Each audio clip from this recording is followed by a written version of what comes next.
माझे नाव रवीना आहे. माझे कुटुंब माझ्यासाठी नाते शोधत होते. पण माझं नातं कुठेच जमत नव्हतं.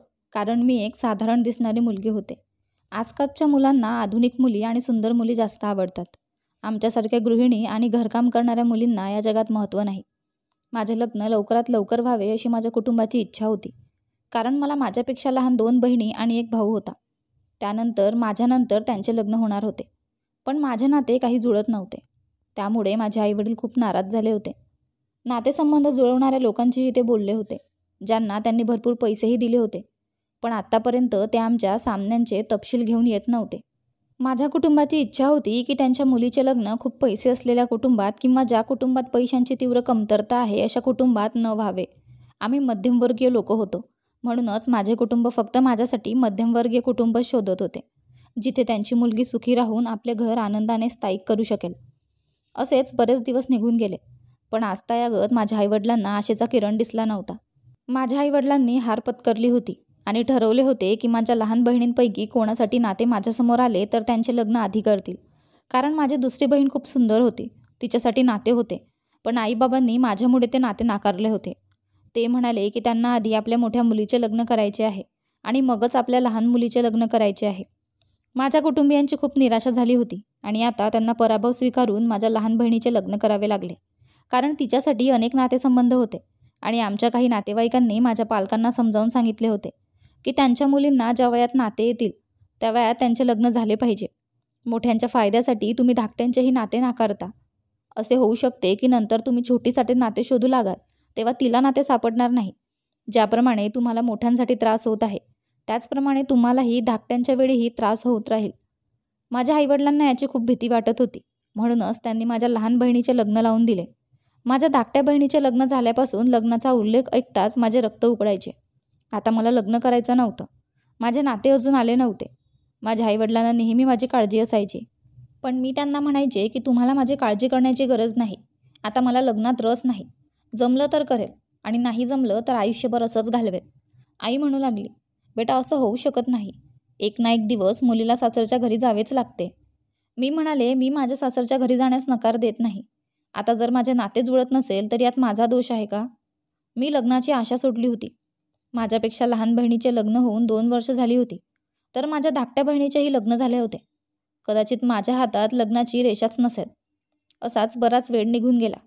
मग एक दिवशी असा आनंद माझ्या आयुष्यात आला ज्याने माझ्या संवेदना उडाल्या. माझी धाकटी बहीण तिच्या नवऱ्याच्या मित्राच्या नात्यासाठी आमच्या घरी आली होती. तिच्या पतीचा एक मित्र होता ज्याचे अजून लग्न झाले नव्हते. माझ्या बहिणीने मला सांगितले होते की तिच्या पतीच्या मित्राने मला तिच्या लग्नात पसंत केले होते. मला माहीत नाही की त्याने माझ्यामध्ये असे काय पाहिले की त्याने माझ्याशी लग्न करण्याचा निर्णय घेतला होता. आणि तो माझ्या बहिणीला तिच्या घरी जा आणि तुझ्या मोठ्या बहिणीच्या नात्याबद्दल बोलण्यास वारंवार सांगत होता. मला तिच्याशी लग्न करायचे आहे. माझ्या बहिणीकडून हे सर्व ऐकून मला खूप आश्चर्य वाटले. माझ्या कानांवर विश्वास बसत नव्हता. जेव्हा माझी बहीण आली आणि माझ्या पालकांशी याबद्दल बोलली तेव्हा माझ्या पालकांनी मुलाला पाहण्याचा निर्णय घेतला. माझ्या बहिणीने आणि तिच्या नवऱ्याने रवीना दिदीला तिथे कोणतीही अडचण येणार नाही असे वचन घेतले होते. कारण मुलगा जितका स्मार्ट आहे तितकाच हुशारही आहे. कुटुंबही फार मोठे नाही. एकच दीर आणि सासरे. घरही चांगले बांधले आहे. घरात प्रत्येक गोष्टीची सोय आहे. तरीही माझ्या आईवडिलांना त्या मुलाला भेटायचे होते आणि त्याचे घरही बघायचे होते. तेथे गेल्यानंतर माझ्या आईवडिलांनी त्या मुलाची भेट घेतली, त्याचे घर पाहिले आणि कुटुंबियांशीही बोलले. त्यांचाही या नात्यावर कोणताही आक्षेप नव्हता आणि त्यांना लवकरात लवकर लग्न करायचे होते. कारण त्या घरात एकही स्त्री नव्हती. मला खूप आनंद झाला की उशीर झाला तरी मला आवडणाऱ्या व्यक्तीशी मी लग्न करणार आहे. या जगात मला कोणी पसंत करेल असा कोणी असेल अशी मला आशाच नव्हती. सगळी बोलणी झाली आणि माझ्या लग्नाचा दिवसही ठरला. माझ्या आईवडिलांनी माझं लवकर लग्न करायचं ठरवलं होतं. मुलाच्या वडिलांचा आणि भावाचाही यावर काहीही आक्षेप नव्हता आणि अशा रीतीने माझे लग्न 2 महिन्यातच झाले. मग मी निघून माझ्या सासरच्या घरी आले. माझ्या आईवडिलांचा ताणही माझ्या बाजूने संपला होता. कारण मी सासरच्या कुटुंबाचा भाग झाले होते. मी माझा नवरा राहुलच्या प्रेमात पडले होते. तो एक चांगला आणि प्रेमळ पती असल्याचे सिद्ध झाले. तो नेहमी माझी काळजी घेत असे. माझ्या सासरचे घर खूप छान होते. या घरात माझे सासरे सोडून दुसरे कोणच होते? दीरसुद्धा बहुतेक वेळा घराबाहेर असायचा. तो रात्री उशिरा घरी यायचा आणि सकाळी लवकर निघायचा. तो बहुतेक त्याच्या कामात व्यस्त होता. कधीकधी शेजारच्या बायका माझ्याशी बोलायला यायच्या आणि मला बरं वाटायचं. माझे पतीही सकाळी 9:30 वाजता त्यांच्या ऑफिसला निघायचे. दिवसभर मी आणि माझे सासरे घरातच राहत होतो. मला माझ्या घरातील शांतता आवडत नसली तरी घरात इतकेच सदस्य असल्याने मी काय करू शकते. आमच्या लग्नाच्या पहिल्याच रात्री राहुलने मला त्याच्या प्रेमाची खात्री दिली होती. तो म्हणाला की जेव्हा मी तुला लग्नाच्या फंक्शनमध्ये पहिल्यांदा पाहिलं तेव्हा मला तू आवडली होतीस आणि मी तुझ्याकडे बघतच राहिलो. आणि त्याच वेळी मी ठरवले होते की मला फक्त तुला माझ्या आयुष्याचा जोडीदार बनवायचा आहे. आणि त्यानंतर मी माझ्या मित्राशी बोललो, जो तुझ्या बहिणीचा नवरा होता. माझ्या पतीकडून या सर्व गोष्टी ऐकून मला खूप लाज वाटू लागली होती आणि मला या घरात राहून खूप दिवस झाले नव्हते. मला माझं आयुष्य खूप आवडू लागलं. आता मी घरातील सर्व कामे करू लागले. असो, घरची कामे मलाच करायची होती. माझे पती मला माझ्या माहेरच्या घरी 1-2 वेळा घेऊन गेले होते. पण माझे सासरेही घरात सेवा करण्यासाठी असल्याने मी माझ्या माहेरच्या घरी जास्त जाऊ शकले नाही. पूर्वी माझे लग्न झाले नव्हते तेव्हा ते त्यांचे आयुष्य कसे तरी सांभाळत होते. पण आता माझे लग्न झाले होते. मी या घरची सून होते. म्हणूनच आता या घरातील प्रत्येक सदस्याची सेवा करणे आणि त्यांच्या गरजांची काळजी घेणे हे माझे कर्तव्य होते. माझा दीर सकाळी 7 वाजता त्याच्या कामावर जायचा. मी ऐकलं होतं की तो एका कारखान्यात काम करतो, जिथे सकाळी जाणे त्याच्यासाठी खूप महत्त्वाचे आहे. कारण कारखान्याच्या सर्व जबाबदाऱ्या त्याच्याच हातात होत्या. माझा दीर चांगली कमाई करत असे, पण जे कमावले ते फक्त स्वतःकडे ठेवायचा. सकाळी उठल्याबरोबर मी त्याला नाश्ता द्यायचे आणि मी नंतर माझ्या सासऱ्यांच्या खोलीत नाश्ता ठेवायची. ते सुद्धा सकाळी 7:30ला उठायचे, म्हणूनच मी 7:30 वाजता त्यांच्या खोलीत नाश्ता ठेवायची. उठल्याबरोबर फ्रेश होऊन ते नाश्ता करायचे. या घरातील सर्व कामे मीच करायची. या घराची जबाबदारी मी चोखपणे सांभाळत होती. पण सगळं सुरळीत चालू असतानाच कळत नाही असं काय झालं की एकदाच मला वाईट वाटायला लागलं. मला नेहमी लक्षात यायला लागलं की जेव्हाही मी माझ्या खोलीतून बाहेर पडते तेव्हा माझे सासरे माझ्याकडे खूप खोल नजरेने बघायचे, जणू मी माझ्यातच बंदिस्त झाले आहे. त्यांनी माझ्याकडे असे बघितल्याने मला खूप लाज वाटत होती. मी माझा दिसायला जुळवून घ्यायचे आणि दैनंदिन कामात गुंतून जायचे. पण त्यांची नजर माझ्या संपूर्ण शरीरावर उमटलेली दिसत होती आणि ती दिवसभर माझ्या अंगावर जाणवत होती. सुरुवातीला मी त्याला माझा भ्रम समजत होते, पण हे सतत घडत राहिल्यावर सासरे माझ्यावर वाईट नजर ठेवत असल्याची मला खात्री पटली. असो, मी आणि माझे सासरे दिवसभर घरात एकटेच होतो. दोन्ही भाऊ घरातून निघून जायचे. जेव्हापासून मला हे पटले तेव्हापासून मी कमीत कमी माझ्या खोलीतून बाहेर निघावे असे वाटायचे. पण त्याच घरात राहून मला तसे करणे शक्य नव्हते. जेव्हा जेव्हा माझे सासरे मला पाहायचे तेव्हा ते नेहमी माझ्याकडे बघतच असायचे. डोळे मिचकवायचे होते हेही ते विसरायचे. या वयातही माझे सासरे त्यांच्या सुनेवर लक्ष ठेवून होते. सासऱ्यांच्या या कृतीची मला लाज वाटत होती. ते आमच्यातील नातंही बिघडवत होते. अशा परिस्थितीत दिवसभर सासऱ्यांसमोर राहावं लागल्यामुळे मी खूप घाबरायचे. शेवटी हे किती काळ घडू शकते? मला वाटले की मी माझ्या पती राहुलला याबद्दल सांगण्याचा प्रयत्न करेल. तो माझ्या बोलण्यावर इतक्या सहजतेने विश्वास ठेवणार नाही हे मला माहीत होते, कारण ते त्याचे वडील होते. मी त्याच्या वडिलांना दोष देत आहे असे त्याला वाटेल असे मला वाटले. त्यामुळेच मी गप्प राहिले. माझ्यामुळे बाप मुलात मोठी अडचण निर्माण होऊ नये आणि त्यांच्यात भांडण होऊ नये, ज्यासाठी मी कारणीभूत असेल असा विचार करून मी माझ्या पतीशी याबाबत काही बोलले नाही. पण मी माझ्यासारखीच सावध राहिले. मी शक्य तितके सासऱ्यांची नजर टाळण्याचा प्रयत्न केला. मी बहुतेक स्वतःला झाकले. तरीही जेव्हा जेव्हा मला माझ्या सासऱ्यांच्या डोळ्यांची उपस्थिती जाणवायची तेव्हा मला भीती वाटायची. खरं तर माझ्या सासऱ्यांनी कुठेही काम केलं नाही. होय, पण ते काही काळ घराबाहेर जात असत आणि त्यानंतर ते दिवसभर अंगणात खुर्चीवर बसायचे. जेव्हा त्यांना त्यांच्या खोलीत विश्रांती किंवा झोपावे वाटत होते तेव्हाच ते त्यांच्या खोलीत जायचे. दिवसभर त्यांना अंगणात पाहून माझा विचित्र गोंधळ होत होता. कधीकधी सासऱ्यांवर मी उगाचच संशय घेते असंही वाटायचं. मी हे करायला नको, पण मी काय करावे? मला असे वाटत होते की ते माझ्यावर घाणेरडी नजर टाकत आहेत. एके दिवशी मी गच्चीवर कपडे वाळत घालायला गेली. त्यावेळी माझे सासरे घरात नव्हते. गच्चीवर येऊन कपडे घालायला लागली इतक्यात अचानक मागून कोणीतरी येत असल्याचा भास झाला. मी मागे वळून पाहताच अचानक घाबरले, कारण माझ्या मागे माझे सासरे उभे होते. मी सासऱ्यांना विचारले, तुम्हाला काय झाले? तुम्हाला काही पाहिजे आहे का? तर माझ्या सासऱ्यांनी मान हलवली आणि एका कोपऱ्यात जाऊन उभे राहिले. टेरेसवरची त्यांची उपस्थिती मला एक विचित्र अस्वस्थता देत होती. काय करावं तेच समजत नव्हतं. ते कोपऱ्यात उभे राहून सतत माझ्याकडे बघत होते आणि त्यांच्या उपस्थितीत मला खूप अस्वस्थ वाटत होतं. ते माझ्या मागे गच्चीवर का आले? त्यांना असे पाहून माझे हात पाय काम करणे बंद झाले होते. मोठ्या कष्टाने मी माझे काम पूर्ण केले आणि मग पटकन खाली गेले. खाली उतरून 2 मिनिटेही झाली नव्हती तेव्हा माझे सासरेही माझ्या मागे आले. ते असे माझ्या मागे का लागले याचे मला खूप आश्चर्य वाटले. जर त्यांना छतावर राहायचे असते तर ते आणखी थोडा वेळ राहू शकले असते. खूप विचित्र गोष्ट होती. मलाही याकडे दुर्लक्ष करायचे होते. पण दुसऱ्या दिवशी पुन्हा सासऱ्यांनी असे काही केले की मला धक्काच बसला. शेजारची एक महिला आमच्या घरी आली. आणि मला म्हणाली की आमच्या घरी नातू आला आहे, आमच्याकडे नामकरण सोहळा आहे, तूही यात सामील हो. तिच्याकडून हे ऐकून मला आनंद झाला. अखेर माझ्या लग्नाला इतका वेळ गेला होता. आत्तापर्यंत मला माझ्या आईच्या घरी किंवा आजूबाजूच्या कोणत्याही घरात जास्त जाता आलेले नव्हते. म्हणूनच शेजारच्या घरी नक्की जावं असं वाटलं. घरात राहून घरची कामे करताना मला कंटाळा आला होता. मला संध्याकाळी शेजारच्या घरी जायचे आहे हे माझ्या सासऱ्यांना माहीत होते. मी संध्याकाळी तिथे जायला तयार झाले. मी निघून जात असल्याचे सासऱ्यांना सांगताच माझे सासरे उभे राहिले आणि माझ्या मागे लागले. मला वाटलं कदाचित ते दार बंद करायला येत असतील, पण त्यांनी तर मर्यादा ओलांडली होती. त्यांनी दरवाजा बंद केला नाही, तर माझ्या मागे शेजारच्या घरात गेले. यावेळी तिथे सर्व महिला उपस्थित होत्या. फक्त माझे सासरेच पुरुष दिसत होते. शेवटी त्यांचं इथे काय काम होते? सर्व महिला त्यांच्याकडे लक्षपूर्वक पाहत होत्या. मी त्यांना काहीच बोलू शकले नाही. मला त्यांची ही कृती फार वाईट वाटली आणि त्यांच्या उपस्थितीत मला एक विचित्र अनुभूती येत होती. पूर्ण 10 मिनिटे ते तिथे थांबले आणि तेथून घरी परतले. माझ्या पाठोपाठ माझे सासरेही परत आले होते आणि येताच ते पुन्हा अंगणातल्या खुर्चीवर बसले आणि त्यांची नजर सतत माझ्यावर होती. मी माझ्या खोलीत येऊन रडले आणि आज मी माझा नवरा घरी येण्याची वाट पाहत होते. सासऱ्यांच्या उपस्थितीत मी मोठ्या कष्टाने वेळ काढत असे. मग मला माझ्या नवऱ्याचा फोन आला की आज घरी यायला उशीर होणार आहे, कारण आता मला माझ्या सासऱ्यांची पूर्ण भीती वाटू लागली होती. रात्रीचे 1 वाजले होते. मला खूप भूक लागली होती, जरी मी माझ्या पतीसोबत जेवण्याची वाट पाहत होते. मग मला वाटले की मी माझ्या सासऱ्यांना जेवण द्यावे. अखेर रात्रीचे 1 वाजले. मला वाटले यावेळी ते त्यांच्या खोलीत जाऊन झोपतील. मला त्यांच्या खोलीत अन्न ठेवावे लागेल आणि परत यावे लागेल. माझ्या खोलीतून बाहेर येताच माझे सासरे माझ्या खोलीबाहेर उभे असल्याचे पाहून मी थक्क झाले. त्यांना पाहून मी अचानक घाबरले.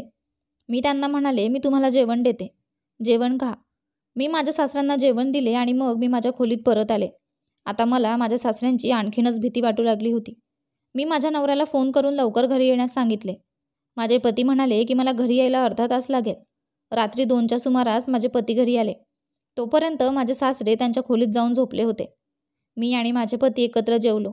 यावेळी मला त्यांच्याशी माझ्या सासऱ्यांबद्दल बोलायचं होतं, पण मला खूप लवकर झोप येत असल्याचं त्याने सांगितलं की जेवल्यानंतर पटकन लाईट बंद कर, मला झोपू दे, मी खूप थकलो आहे. आणि यामुळे मी माझ्या पतीशी बोलू शकले नाही. माझ्या नवऱ्याला सकाळी लवकर ऑफिसला जावं लागायचं, कारण आजकाल त्यांच्या ऑफिसमधलं काम खूप वाढलं होतं. माझे पती घरी नसताना मी माझी खोली आतून बंद करायचे. घरची कामेही मोठ्या कष्टाने होत होती, कारण आता मी सासऱ्यांसमोर जाणे फारच कमी केले होते. मी शक्य तितके त्यांचे डोळे टाळण्याचा प्रयत्न करत होते. कधीकधी मी काही कामासाठी खोलीबाहेर गेले आणि नंतर खोलीत आले तर दार उघडेच राहायचे. तेव्हा मी विचित्रपणे घाबरायचे. त्यामुळेच मी खोली आतून बंद करून टाकायचे आणि माझे पती रात्री घरी येईपर्यंत मी दार उघडायचे नाही. रात्री मी त्यांना फोन करून सांगायचे की मी जेवण बनवले नाही, तुम्ही बाजारातून अन्न आणा. माझे पती माझ्या कोणत्याही प्रश्नाचे उलट उत्तर देत नव्हते. घरात आम्ही तिघेच होतो, त्यामुळे ते बाजारातून जेवण आणायचे. तर माझा धीर बहुतेक बाहेरूनच जेवण करत होता. माझ्या सासऱ्यांच्या या कृतीचा माझ्यावर खूप वाईट परिणाम झाला होता. मला खूप अस्वस्थ वाटू लागलं होतं. एक दिवस आईने फोन केला. जेव्हा मी तिला याबद्दल सर्व काही सांगितले तेव्हा माझी आई म्हणाली, असे होऊ शकत नाही. तुझा सासरा चांगला माणूस आहे, तो तुझ्यावर वाईट नजर कशी टाकू शकतो? आता मी आईला कसं पटवणार? म्हणूनच मी हे प्रकरण तिच्यापर्यंत जास्त आणलं नाही. दिवसेंदिवस माझी अस्वस्थता वाढत होती आणि मी नेहमी काळजीत असायचे. एक दिवस माझे वागणे लक्षात येईपर्यंत राहुलनेही मला विचारले, रवीना काय प्रकरण आहे? तू नेहमी इतकी चिंताग्रस्त का असतेस? तुला काय त्रास होतोय? राहुलने मला प्रेमळ शब्दात विचारले. तेव्हा मी त्याला सांगायचे राहिले. माझ्या तोंडून त्याच्या वडिलांबद्दल काहीही चुकीचे निघत नव्हते, पण तरीही मी स्वतःला थांबवले. राहुल माझा गैरसमज करतील असे मला वाटले. शेवटी तो त्यांचा बाप आहे, या घरातील थोरला आहे. जर राहुलने माझा गैरसमज करून घेतला आणि त्यामुळे आमच्या नात्यात दुरावा निर्माण झाला तर कदाचित आयुष्यभर हा दुरावा मिटणार नाही. असो, माझे लग्न खूप कठीणाईने झाले होते आणि मग राहुलने माझ्यावर खूप प्रेम केले. कदाचित त्याच्यासारखा जोडीदार मला कधीच मिळाला नसता. या सगळ्यांचा विचार करून मी शांत राहिले आणि राहुलला टाळले. मी बोलले, एवढ्या जबाबदाऱ्या माझ्यावर कधीच पडल्या नव्हत्या. आता माझ्यावर जबाबदाऱ्यांचे ओझे आहे, त्यामुळे मी घाबरून जाते. हळूहळू मला या सगळ्यांची सवय होईल, काळजी करू नका. मी राहुलला कसे तरी ताडले होते, पण तरीही माझ्या सासऱ्यांविरुद्ध सर्व काही माझ्या मनात तसेच होते आणि माझ्या सासऱ्यांच्या सवयीसुद्धा बदलल्या नव्हत्या. पण आज त्यांनी मर्यादा ओलांडली होती. माझ्या लग्नाला 5 महिने झाले होते. माझ्या सासऱ्यांची तब्येत बरी नव्हती, म्हणून आज ते बहुतेक त्यांच्या खोलीतच हजर होते. मी माझ्या सासऱ्यांसाठी लागणारे जेवण बनवायला स्वयंपाकघरात गेले. तेवढ्यात ते माझ्या खोलीतून बाहेर येण्याचा आवाज ऐकून आजारी अवस्थेत त्यांच्या खोलीतून बाहेर आले आणि खोलीत ठेवलेल्या खुर्चीवर बसले. मी स्वयंपाकघरात काम करत होते, पण त्यांची नजर सतत माझ्यावर खिळलेली होती. कारण आमचं स्वयंपाकघर अंगणाच्या एका कोपऱ्यात होतं. त्यांची नजर माझ्यावर खिळलेली होती, जणू त्यांना मला खायचेच होते. त्यांनी टक लावून पाहिल्याने माझे संपूर्ण शरीर थरथरत होते. स्वतःवर ताबा ठेवत मी पटकन त्यांचे जेवण तयार केले आणि एका भांड्यात काढून सासऱ्यांना दिले. माझ्या सासऱ्यांनी जेवणाचा ट्रे धरला होता आणि त्यावेळीही त्यांनी माझ्याकडे अतिशय काळजीपूर्वक पाहिले. त्यांनी इतके लक्षपूर्वक पाहिले की मी गाभ्यापर्यंत हादरले. मी तिथून लगेच माझ्या खोलीत आले आणि येताच आतून दरवाजा लावून घेतला. आता माझा पूर्ण दिवस असाच निघून गेला होता आणि मला संध्याकाळच्या आधी कुंडी उघडायची गरज नव्हती. संध्याकाळी राहुल घरी येताच मी त्याच्याकडे माझ्या सासऱ्यांची तक्रार केली, कारण आता मी त्यांना खूप कंटाळले होते. त्यांच्यामुळे मला घरातील कोणतेही काम नीट करता येत नव्हते. कारण आजचा संपूर्ण दिवस मी खूप अस्वस्थतेत घालवला होता. म्हणूनच मी माझ्या पतीला सर्व काही सांगितले. हे सर्व ऐकून माझे पती आश्चर्यचकित झाले आणि मग जोरात हसू लागले आणि म्हणाले, अरे यार, तुझा काहीतरी गैरसमज झाला असेल. माझे वडील तसे नाहीत. ते एक अतिशय सभ्य व्यक्ती आहेत. माझ्या वडिलांचा संपूर्ण परिसरात आदर आहे. इथले लोक त्यांची एवढी स्तुती करतात की ते कधीही कोणत्याही महिलेकडे पाहत नाही. ते तसे अजिबात नसताना तुला असं का वाटलं माहीत नाही. असं म्हणत राहुलने कपडे उचलले आणि अंघोळीसाठी बाथरूममध्ये गेला. मला पूर्ण आश्चर्य वाटले. मी जे बोलले ते राहुलने गांभीर्याने घेतले नाही यावर माझा विश्वास बसत नव्हता. राहुल माझ्या बोलण्यावर विश्वास ठेवणार नाही याची मला कल्पना होती, पण माझ्या बोलण्याकडे तो 1% तरी लक्ष देईल असे मला वाटले होते. त्याने माझे बोलणे नीट ऐकले नाही किंवा त्याला महत्त्व दिले नाही. म्हणूनच मी गप्प बसले. हे मी माझ्या पतीला पुन्हा कधीच सांगितले नाही. मी त्याला त्याच्या वडिलांविरुद्ध भडकवत आहे असे त्याला वाटावे असे मला वाटत नव्हते. म्हणून मी त्यावेळी कशीतरी गप्प बसले आणि काही दिवस झाले तरी माझी भीती कमी झाली नाही. पण आता मी माझ्या सासऱ्यांवर लक्ष ठेवायला सुरुवात केली होती. ते दिवसभर काय करतात ते मी पाहायचे. एके दिवशी दीर घरी आले आणि सामान बांधले आणि म्हणाले की काही दिवस मी कामासाठी दुसऱ्या शहरात जात आहे. माझा दीर माझ्या सासऱ्यांना म्हणाला, पप्पा तुम्ही पण माझ्यासोबत या. ते शहर खूप छान आहे. तिथल्या कामात तुम्ही मला थोडी मदत करू शकता. अशा प्रकारे तुमचे आरोग्य देखील काही प्रमाणात पूर्ववत होईल. पण माझ्या सासऱ्यांनी माझ्या दीराला सोबत जायला साफ नकार दिला. आता माझा दीर त्यांना जास्त बळजबरी करू शकत नव्हता. म्हणूनच तो त्यांच्या वस्तू घेऊन घरातून निघून गेला. माझ्या दीराच्या जाण्यानंतर माझे सासरे पूर्णपणे घरात बंदिस्त झाले होते. आता ते थोडा वेळही घराबाहेर पडत नव्हते. पूर्वी ते त्यांच्या मित्रांकडे थोड्या वेळासाठी जात असत, पण आता जेव्हा जेव्हा त्यांचे मित्र त्यांना बोलवण्यासाठी दारात यायचे तेव्हा ते म्हणायचे की त्यांना कुठेही जायचे नाही. त्यांच्याकडे मोबाईल फोन होता, पण त्यावर ते कोणाशी बोलत नव्हते. तो कसला माणूस आहे असा मला प्रश्न पडायचा. त्यांच्या आयुष्यात काय समस्या आहे? ते असं का करत आहेत? पण मला त्यांच्याशी बोलायला ही भीती वाटत होती. ही भीती माझ्या मनात कशी घर करून गेली ते कळले नाही.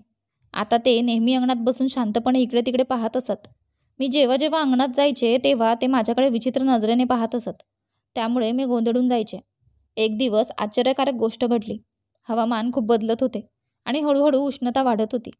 त्या दिवशी खूप ऊन होते. किचनचे काम करून मी घामाने भिजले होते. माझे पती अजून घरी आले नव्हते, पण माझे सासरे त्यांच्या खोलीतून बाहेर येऊन अंगणात ठेवलेल्या खुर्चीवर बसले होते आणि मी स्वयंपाकघरात काम करत होते. त्यांच्या उपस्थितीची अनुभूती मला शहारे देत होती. त्यामुळेच मी माझे काम लवकर पूर्ण करत होते. त्यावेळी मला खूप अस्वस्थ वाटत होते. डोक्यापासून पायापर्यंत घाम येत होता आणि मी किती वाजले हे समजू शकले नाही आणि पटकन स्वयंपाकघरातून बाहेर पडले. कसेबसे मी काम उरकले आणि वेळ बघितली. माझ्या नवऱ्याची येण्याची वेळ झाली होती.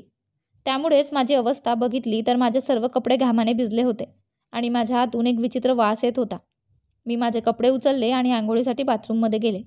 यावेळी संध्याकाळचे 6:30 वाजले होते आणि यावेळीही प्रचंड उकाडा होता. आंघोळीसाठी बाथरूममध्ये गेल्यावर काही वेळाने लाईट गेले. मला खूप अस्वस्थ वाटले. आता मी बाथरूममध्ये कोंडून विचार करत होते की काय करू. माझ्याकडे ना प्रकाशाची व्यवस्था होती ना लाईट परत कधी येईल हे माहीत होते. या घरात एकही इन्व्हर्टर नव्हता. त्यामुळे कधीकधी समस्यांना सामोरे जावे लागत होते. पण आज माझ्यासोबत असे पहिल्यांदाच घडले की मी बाथरूममध्ये आले आणि लाईटही गेली होती. मी शांत बसून हा सगळा विचार करत होते तेव्हा अचानक मला दरवाजाच्या खालून प्रकाश आल्याचा भास झाला आणि तेवढ्यात दरवाजातून कोणाचा तरी हात आत आला. मी घाबरले आणि अचानक ओरडू लागले. ओरडत असताना मला कोणीतरी हाक मारत आहे हेच कळत नव्हतं, पण मी माझ्याच ओरडण्यात मग्न होते. मला भीती वाटत होती. ते कोण होते आणि माझ्यासोबत काय होत आहे हे मला समजू शकले नाही. मला फक्त इतकी भीती वाटत होती की मी ओरडत होते आणि जोरजोरात ओरडत होते.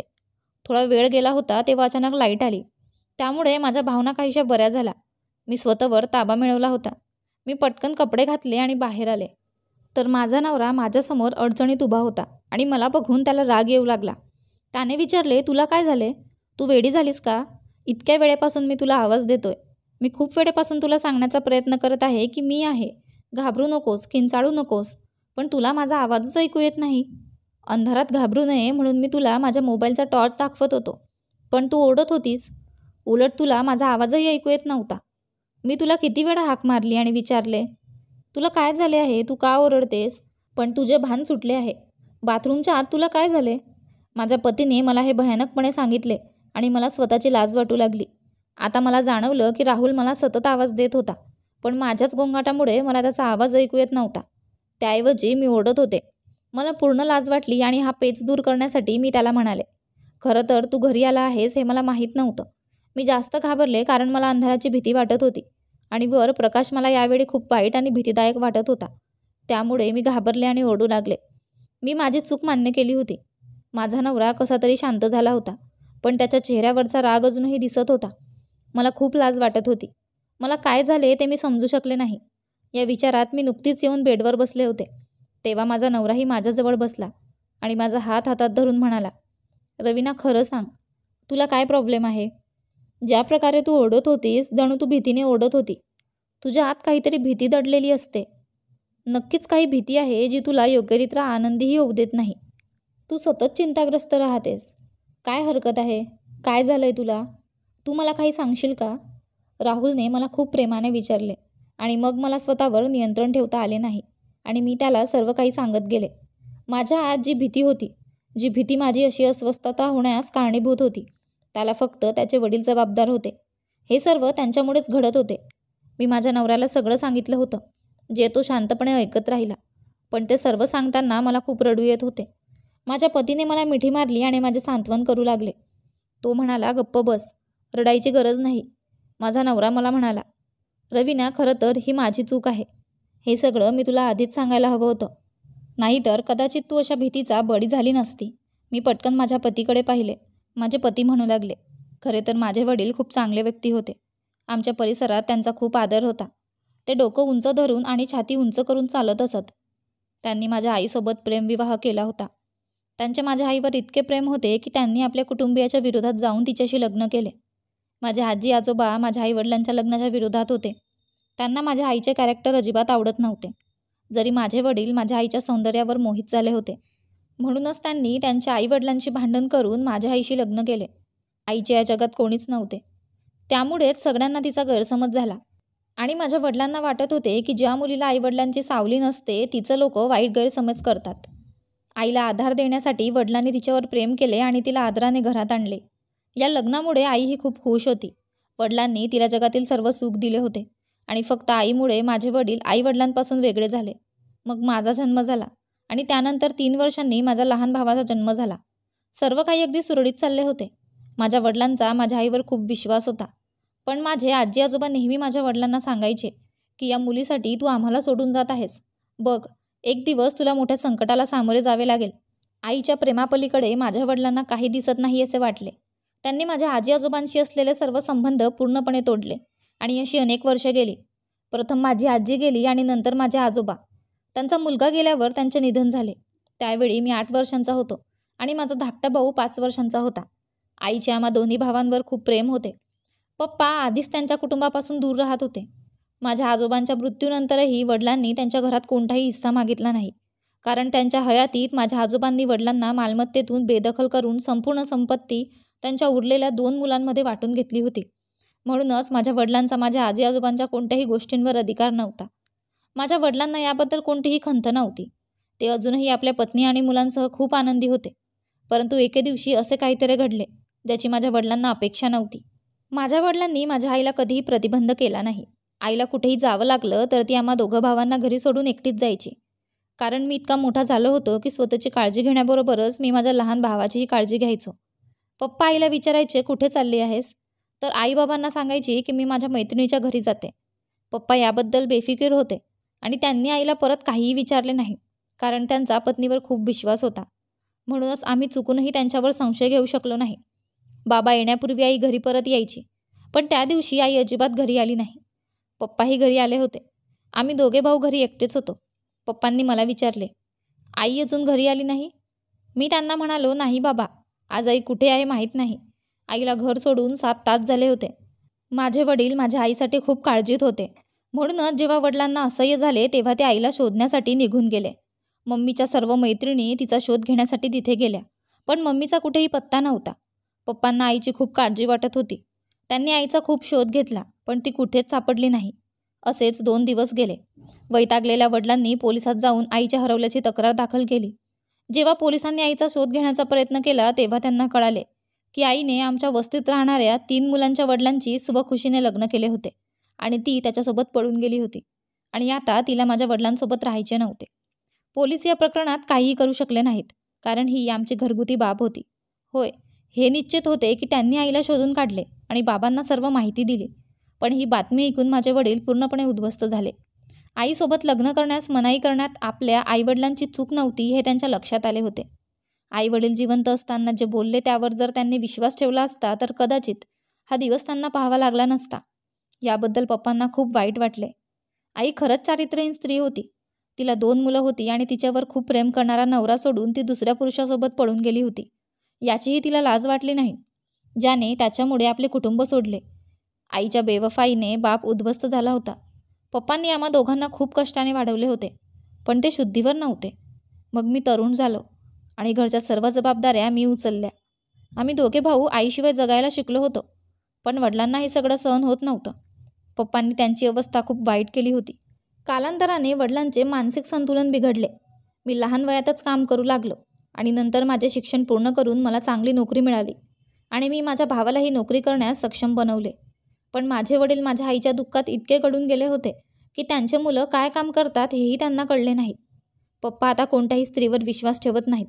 त्यांना वाटते की जगभरातील स्त्रिया सारख्याच विश्वासघातकी आहेत. जेव्हापासून मी तुझ्याशी लग्न केले तेव्हापासून पप्पाला वाटते की तूही अशीच आहेस.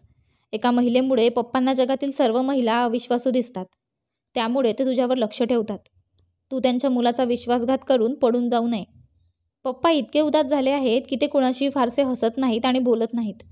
ज्या दिवसापासून तू या घरात आलीस तेव्हापासून त्यांनी तुला आपले लक्ष बनवले आहे, कारण तू माझी पत्नी आणि या घराची सून आहेस. पण मला माहीत आहे की तू खूप चांगली आहेस. ही गोष्ट तुमच्यासमोर येऊ नये अशी माझी इच्छा होती, पण वडिलांच्या कृतीने हे संपूर्ण सत्य तुझ्यासमोर उघड झाले आहे. रवीना, मी माझ्या वडिलांच्या वतीने तुझी माफी मागतो. माझे वडील खूप संकटातून जात आहेत. कृपया त्यांच्या बोलण्याबद्दल वाईट वाटू नकोस. केवळ आईमुळेच ते असे झाले आहेत, नाहीतर ते महिलांचा आदर करणारा माणूस आहे. ते तुझ्याकडे कधीही चुकीच्या नजरेने पाहत नाही. प्रत्येक स्त्रीला आपल्या नवऱ्याला फसवायचं असतं असं त्यांना नेहमी वाटतं आणि त्यांनाही तुझ्याबद्दलही असंच वाटतं. पप्पांवर सतत उपचार सुरू आहेत. ते बरे व्हावे आणि पूर्वीसारखे नॉर्मल व्हावे अशी प्रार्थना कर. आईच्या अनेक वर्षांपूर्वीच्या बेवफाईचा आघात दूर करून आणि आपले जीवन खुलेपणाने जगावे. माझ्या पतीने मला त्यांच्या वडिलांची संपूर्ण कहाणी तपशीलवार सांगितली होती. माझ्या हृदयाला धक्का बसला. मला खरंच त्यांच्याबद्दल काहीच माहिती नव्हतं. आता मला त्यांचे सर्व सत्य कळाले आहे. मला माझ्या सासऱ्यांच्या चारित्र्यावर विश्वास आहे. ते एक चांगला माणूस आहे आणि यातून खूप दुःखी आणि त्रासदायक आहे. मला लाज वाटली आणि मी पटकन माझ्या पतीची माफी मागितली, ज्यांनी मला मिठी मारली आणि मला माफ केले आणि म्हणाले, मला तुझ्याविरुद्ध कोणतीही तक्रार नाही. माझे वडीलही तुला आईसारखेच समजतात, कारण जेव्हा एखाद्या पुरुषाची त्या स्त्रीकडून फसवणूक होते ज्याच्यावर तो मनापासून प्रेम करतो तेव्हा तो उद्ध्वस्त होतो आणि मग तो कोणावरही विश्वास ठेवत नाही. मी तुला विनंती करू इच्छितो की माझ्या वडिलांच्या अशा कृतींकडे दुर्लक्ष कर. हे शक्य आहे की एखाद्या दिवशी ते स्त्रियांवर विश्वास ठेवण्यास शिकतील आणि ते तुला आईसारखे मानणे थांबवतील. माझ्या नवऱ्याने हे सांगितल्यावर मी मान हलवली आणि त्यानंतर मला माझ्या सासऱ्यांच्या कोणत्याही कृतीबद्दल वाईट वाटले नाही. ते अंगणात गुपचूप बसून माझ्याकडे बघत राहायचे, पण मी त्यांच्याकडे दुर्लक्ष करायचे. मी माझ्या पतीकडे पुन्हा कधी तक्रार केली नाही. पण आता मी माझ्या सासऱ्यांच्या जवळ जाण्याचा प्रयत्न करू लागले. जेव्हा ते बाहेर बसले होते, मी जवळ जाऊन त्यांच्याशी बोलू लागले. शेवटी इतके वर्ष ते एकटेच हे दुःख सहन करत आहेत आणि मी तेच करायला लागले. तेव्हा त्यांनी आश्चर्याने माझ्याकडे बघितले. मी त्यांच्याजवळ जाऊन त्यांच्याशी का बोलते याचे त्यांना आश्चर्य वाटले. मी त्यांना समजावण्याचा प्रयत्न करत होते की मी तुमच्या मुलीसारखी आहे आणि तुमच्या मुलावर खूप प्रेम करते. तुम्ही माझे वडील आहात. मला तुमची सेवा करायची आहे. मी माझ्या सासऱ्यांची मनापासून सेवा करू लागले. एका महिलेसाठी त्याने आपले आयुष्य असे वाया घालवू नये अशी माझी इच्छा होती. म्हणूनच हळूहळू जेव्हा मी त्यांचा विश्वास जिंकला आणि त्यांच्याशी बोलू लागले, 1 महिन्याच्या प्रयत्नानंतर त्याने मला आपली मुलगी म्हणून स्वीकारले होते. त्या दिवसात मी गरोदर असल्याची बातमी मिळाली. ही बातमी मी माझ्या पतीला सांगितली तेव्हा त्यांना खूप आनंद झाला आणि त्यांनी ही बातमी वडिलांना आणि भावालाही सांगितली, ज्यावर माझ्या दीराची प्रतिक्रिया ही खूप आनंदी होती आणि माझ्या सासऱ्यांच्या चेहऱ्यावरही खूप वर्षांनी हसू आले. पण माझी प्रकृती अस्वास्थ्य असूनही मी माझ्या सासऱ्यांची सेवा करायला कमी केली नाही. त्यांना वेळेवर खाऊ घालणे, त्यांच्या कपड्यांची काळजी घेणे, त्यांच्या औषधांची काळजी घेणे आणि त्यांची खोली अत्यंत काळजीपूर्वक स्वच्छ करणे, या सर्व गोष्टी मी माझ्या हातात घेतल्या. मी त्यांना मुलगी असल्याचे दाखवून दिले होते आणि त्यांचा हळूवार यावर विश्वास बसू लागला की प्रत्येक स्त्री बेवफा नसते. असे होऊ लागले होते की माझ्या मोकळ्या वेळात मी माझ्या सासऱ्यांकडे जाऊन त्यांच्याशी बोलायचे. ते पण हळूहळू माझ्याशी बोलू लागले. मी जेव्हा 6व्या महिन्यात होते तेव्हा माझी तब्येत खूप खराब होऊ लागली होती. पण तरीही मी त्यांचे कोणतेही काम सोडले नाही. माझे सासरे माझी काळजी घेऊ लागले. ते घरातून बाहेर पडू लागले आणि माझ्यासाठी फळं, खाऊ वगैरे घेऊन यायचे, कारण आता त्यांना माझी काळजी वाटू लागली होती. माझे पती त्यांचे बदलते वागणे पाहून आश्चर्यचकित झाले आणि म्हणाले, रवीना, तू पप्पावर अशी कोणती जादू केली आहे की ते अचानक बदलत आहेत? तर मी त्यांना समजावून सांगू शकत नव्हते की त्यांना फक्त प्रेम आणि लक्ष हवे होते. जेव्हा त्यांना प्रेम आणि लक्ष मिळू लागले तेव्हा हळूहळू त्यांचे वागणे बदलू लागले. ते मानू लागले की स्त्री ही मुलगी, सून किंवा पत्नीच्या रूपात असो, प्रत्येकाचे वेगळे स्थान असते. बायको सून होऊन, मुलगी होऊन किंवा आई होऊन बेवफा होऊ शकतेच असे नाही. प्रत्येक व्यक्तीचे स्वतःचे वेगळे स्वरूप असते. माझ्या सासूबाईंनी माझ्या सासऱ्यांना जे काही केलं ते अजिबात चांगलं नव्हतं. पण आता वेळ आणि परिस्थितीनुसार माझ्या सासऱ्यांनी स्वतःला बदललं होतं. ते घरातून बाहेर पडू लागले होते, लोकांशी बोलायला सुरुवात केली. ते आपल्या मुलांमध्ये बसू लागले आणि त्यामुळे त्यांच्या स्वभावात खूप बदल झाला. ते नेहमी आनंदी राहू लागले आणि त्याचप्रमाणे हळूहळू माझ्या प्रसूतीची वेळ जवळ आली आणि मी एका सुंदर मुलीला जन्म दिला. माझी मुलगी जेव्हा माझ्या सासऱ्यांच्या कुशीत आली तेव्हा त्यांनी तिच्यावर खूप प्रेम केले आणि आता माझी मुलगी तिच्या आजोबांचा जीव झाली आहे. माझे सासरे नेहमी माझ्या मुलीसोबत खेळत असल्याने त्यांच्या चेहऱ्यावर हास्य असते. त्यांचा तिच्यासोबत चांगला वेळ जातो. माझा दीरही आता आमच्या घरात राहू लागला आहे, कारण त्याला घरातील प्रसन्नता दिसू लागली आहे. माझ्या मुलीने आजोबांच्या चेहऱ्यावर मोठे हास्य आणले. आता आमच्या घरात सर्वत्र आनंद दिसतो. माझे सासरे म्हणतात की आता त्यांना माझ्या दीराचेही लग्न करायचे आहे. म्हणूनच मी माझ्या दीरासाठी मुलगी शोधत आहे, कारण एकेकाळी हे घर निराशेच्या भिंतीखाली दबलेलं असायचं. आता सगळीकडे आनंदाची फुले फुलू लागली होती. माझे सासरे पाहून मला वाटते की माझ्या मेहनतीचे फळ मला मिळाले आहे. आता बराच वेळ निघून गेला आहे. माझे सासरे पूर्णपणे बरे झाले आहेत. माझे पती म्हणतात की हे सर्व फक्त तुझ्या मेहनतीचे फळ आहे. हे सर्व तुझ्यामुळे शक्य झाले आहे. नाहीतर माझ्या नवऱ्याने वडिलांना दिलेली सगळी औषधे होती, त्यानुसार माझे सासरे अजिबात चांगले झाले नव्हते. मी त्यांना खात्री दिली की प्रत्येक स्त्री सारखी नसते. आता आमच्या घरातील वातावरण खूप चांगले आहे आणि आम्ही आनंदाने एकत्र राहतो. आशा करते की तुम्हाला आमची कथा आवडली असेल. तुम्ही नवीन असाल तर चॅनलला सबस्क्राईब करा. तुम्हाला कथा आवडली असेल तर व्हिडिओला लाईक करा आणि हो, नोटिफिकेशन बेल दाबा, जेणेकरून पुढील व्हिडिओची अपडेट तुम्हाला सर्वात आधी मिळेल. धन्यवाद.